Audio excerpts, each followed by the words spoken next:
Engenharia Maker. Hoje vamos falar um pouquinho sobre os dados em programação em C, usando o código, o padrão ANSI. Então, pessoal, vamos começar a falar um pouquinho sobre o binário, decimal, hexadecimal. São os três principais sistemas de representação numérica. Então, o que a gente está acostumado a trabalhar no dia a dia é o decimal, né? Então, para a unidade, a gente pode utilizar 10 possibilidades de caractere, de 0 a 9, e existe uma ordem de grandeza. A gente sabe que o 9 ele é maior do que qualquer um de seus antecessores. Bom, então, o 9 é maior que o 8, o 9 também é maior que 7, como o 8 é maior que 7 e menor do que 9, então a gente já está acostumado no nosso dia a dia. E na computação a gente trabalha com dois sistemas.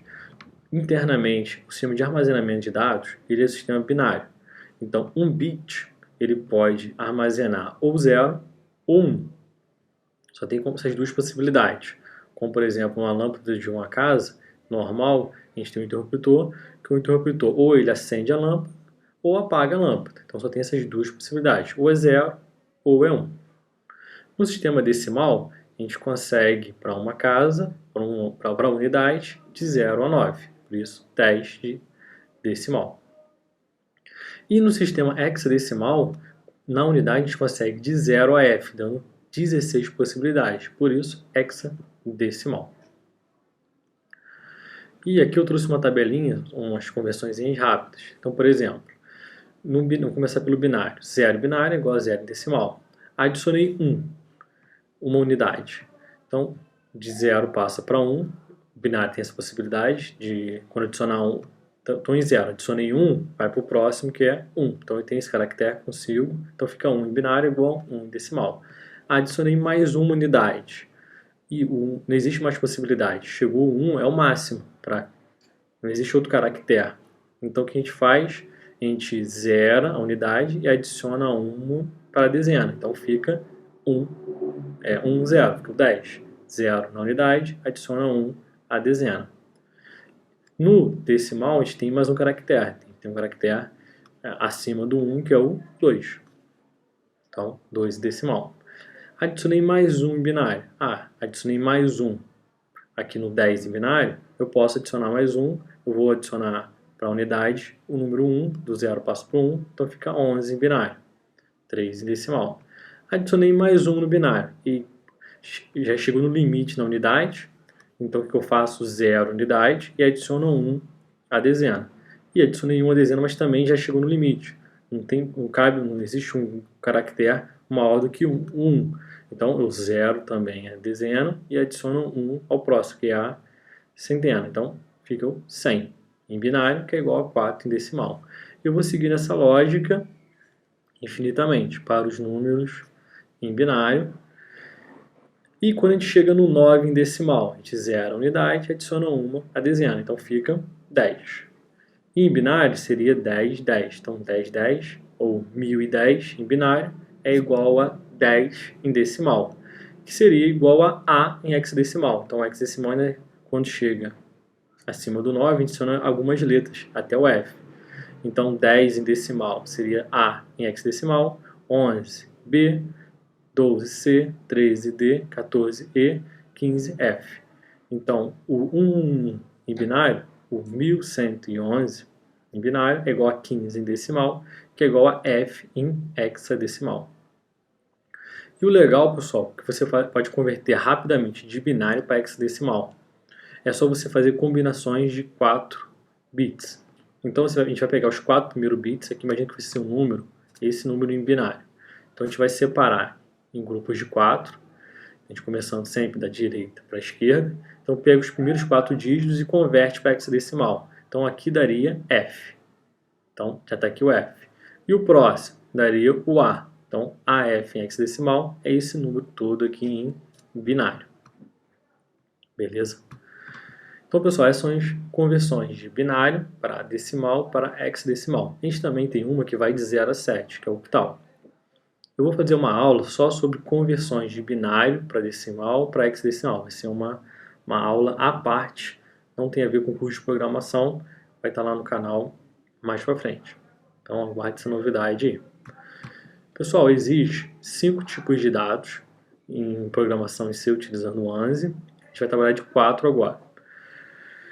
A quinta possibilidade será o void, então a gente vai falar mais para frente. As 4 possibilidades são char, que o char é um dado que consegue armazenar 256 possibilidades. Então ele pode ir de 0 a 255 e menos 127 a 127. Existe também o int, que ele tem 16 bits, que vão dar, o char são 8 bits. Então 8 bits. O int são 16 bits. Com 16 bits a gente consegue 65.536 possibilidades, podendo ser um Silent sem sinal, só os positivos, de 0 a 65.535, ou apenas o int, com sinal de 32.667 a 32.667. Então, de menos a esse valor ao positivo desse mesmo valor. E existe também o float e o double. Então, os 4 são double, float, int e char. O int tem 16 bits, o char 8 bits, o float 32 bits e o double 64 bits. O float e o double, a gente já coloca 6 dígitos de precisão. São pontos flutuantes, então a gente vai trabalhar com números com possibilidade de decimal, por exemplo, 2,5. Só que o vírgula, o coma, a gente não utiliza ele na programa C porque a vírgula, porque o software é um sistema em inglês. Então, o nosso vírgula 2,5 vai ficar 2,5. Então, igual aqui, eu falei que o long int ele vai de 2 bilhões, 147 milhões, 483.647. Esse ponto aqui é o nosso ponto normal. Nos Estados Unidos, né, é invertido, utiliza o coma aqui para separar de 3 em 3 dígitos. Vou deixar sem nada para não ter confusão.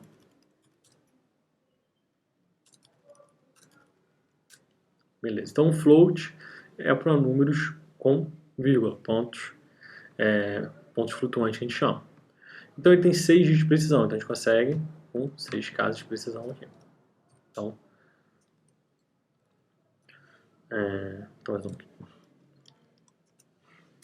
6 dígitos de precisão. E o double, a gente consegue 10 dígitos de precisão. Então float, double, int, char.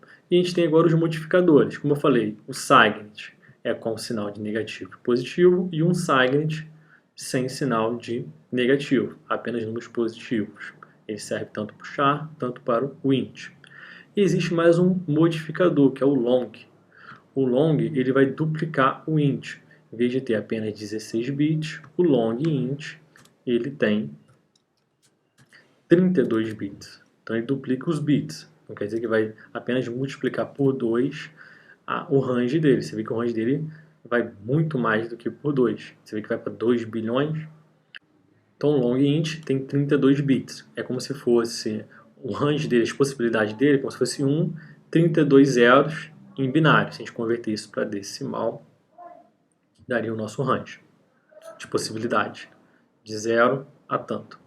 Então, pessoal, você vê que eu consigo, para trabalhar com números inteiros, eu tenho a possibilidade do int, do char, do long int também. Qual que eu vou utilizar? Você vai ter que ver qual é a sua necessidade. Eu não preciso de tantas possibilidades. Eu posso trabalhar apenas com char. Não, eu preciso de mais informação. Posso trabalhar com int. Eu preciso de mais informações inteiras. Trabalho com long int. Não, eu preciso de números com números decimais, ponto flutuante. Eu trabalho com float. Preciso de mais precisão. Posso trabalhar com o double. Beleza? Então, pessoal, a gente fecha por aqui. Falei, então, só para resumir, char, int, float, double, modificadores, unsigned, signed e o long. Espero que tenham gostado. Aguarde as novidades, aqui é só a introdução. A gente vai começar a falar um pouquinho de lógica, da programação em si, mas essa parte é bem básica. Depois, quem tiver dúvida em conversão de binário para decimal, para octal, aguarde no canal que vai ter um vídeo. Muito obrigado, até a próxima, pessoal.